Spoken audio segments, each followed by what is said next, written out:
can lead the prayer. Amen. So good morning, class. Before we sit your chairs, pick up the papers under your chairs. Okay, thank you so much. Before I check your attendance. Who is absent today? Okay, very good. Wala lang nag-absent today. So before we start, we need to read our classroom rules. First is keep quiet.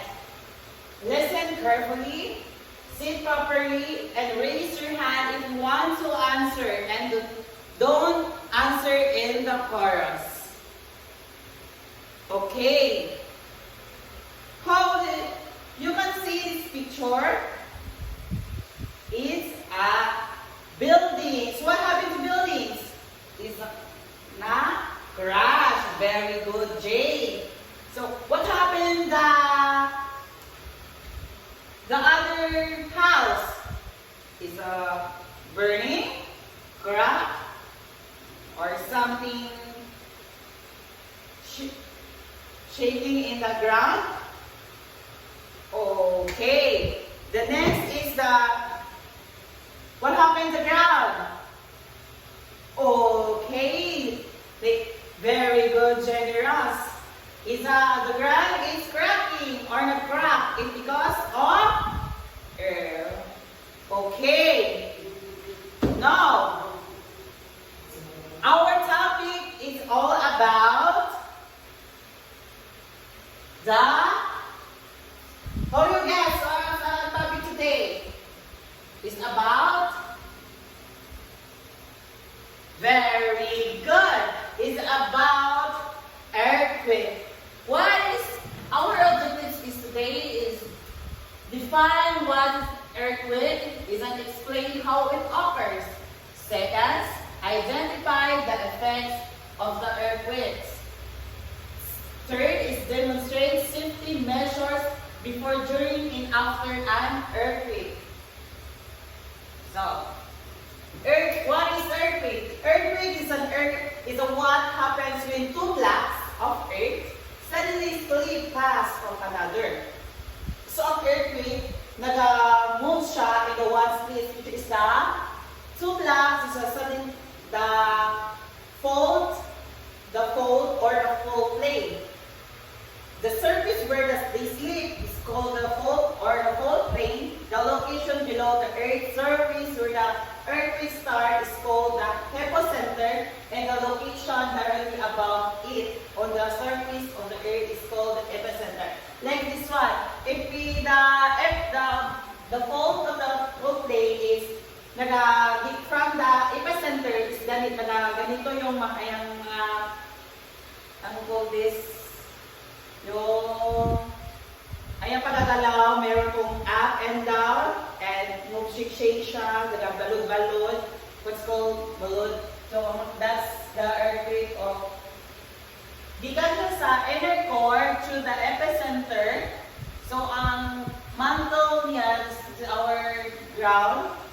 So ang magka-crawl siya sa crash is yung mag-crack, something na nakita niyo itong mga nag-fraction ng mga lands, something mga buildings, mga nagka-crash yung building, especially in our community, sa community. If have you things na happen when we encounter that earthquake, what do you do? What do you do? Very good. First is don't panic. Second is drop and float. And the third is going outside kung saan your place ay safe at malayo sa mga buildings, trees, and marami pang iba. And then, we need a supplies, med kit, medicine kit, isa na siya, and flashlight, food, and clothes, and marami pa. And now, have you seen in elementary, you have encountered before an earthquake? So, this is my, if you raise your hand, this is harmful or this is the beneficial? This one, it is harmful or this is beneficial? Jenaline, beneficial? Very good. This is a beneficial for us. This one, Kisha, very good. This is a harmful. This is a harmful. And then I have this.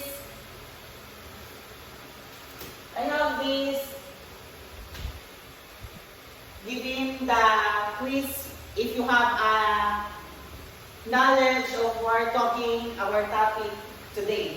So first, list 5 beneficial effects of the earthquake. Second, list 5 harmful effects of the earthquake. Third is give 5 items to use for protection during, before, and after. I give you 3 minutes for do that. Okay. Tingnan natin yung mga sagot nyo kung tama. Jada, yung mga sagot mo for beneficial effects of earthquake. Very good. You have learned a lot of what I'm talking this morning about earthquake. And now, I have this scenario. So, group 1, group 2, and group 3. The group 1, I have given to you the scenario, which is when the shaking stopped and the teacher carefully guided the student outside to the evacuation area. Some people checked for injuries, while others listened to the announcement. From authorities, families inspected their home for damage and stayed alert for aftershocks. The group 2, our scenario. It was a normal school day. The teacher reminded the class about earthquake safety rules. The students practiced the duck, cover, and hold. Drill and check were located at home families with food, water, flashlight, and first aid. The group 3, this is your scenario. Suddenly, the ground started shaking. The students stayed calm and quickly went under their desks. They covered their heads and held on the table lids. The teacher instructed everyone to stay away from windows and shelves.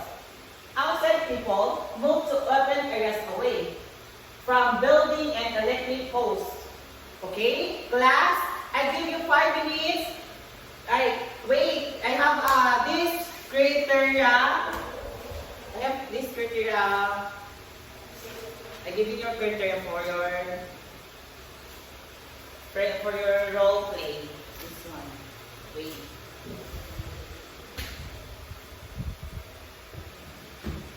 Criteria. First, the understanding of the role. So, demonstrate complete understanding of the assigned role and scenario. 15 points. Good. Show good understanding minor errors. 10 points. For fair, shows partial understanding. 5 points. Communication skills. Speaks clearly, confidently, and effectively. 15 points. Speaks clearly most the time. Good. 10 points. Sometimes under or lacks confidence. Fair. 5 points. Participation and teamwork. This is the most important. We need to be teamwork. Maging collaborate tayo, maging teamwork sa kagrupo. Actively participates and cooperates with group members. 15 points. Usually participates and cooperates. 10 points. And participates occasionally. Fair. 5 points. Okay, class?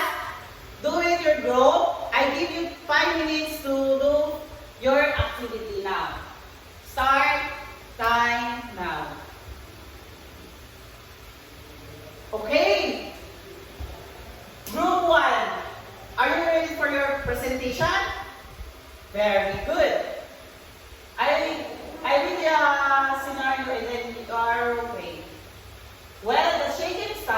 teacher carefully guided the students outside to the evacuation area. Some people check for injuries while others listen to announcement from authorities. Families inspected their homes for damage and stayed alert for artillery shots. Okay. Group 1 got 10 points. Give the hand, barangay class. Yay!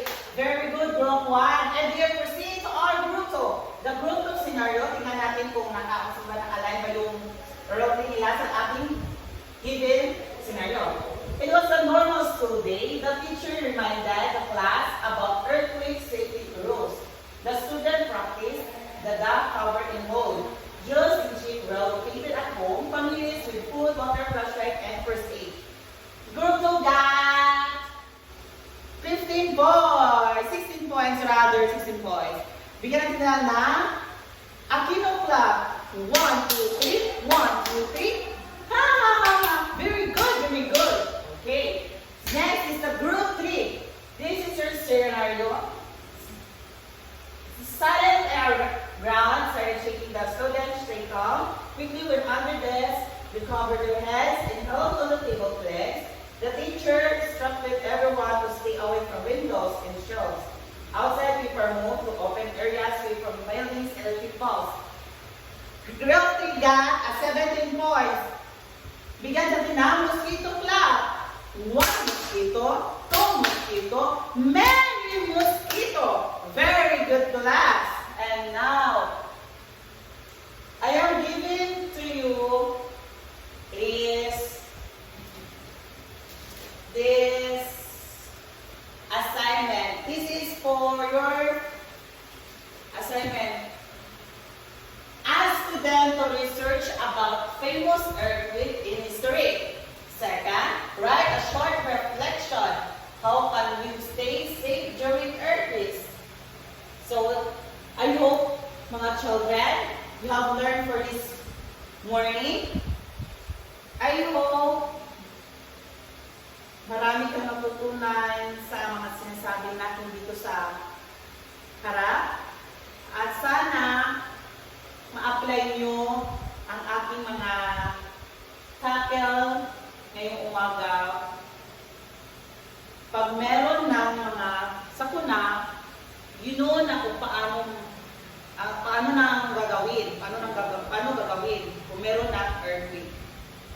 So that, thank you so much and goodbye class!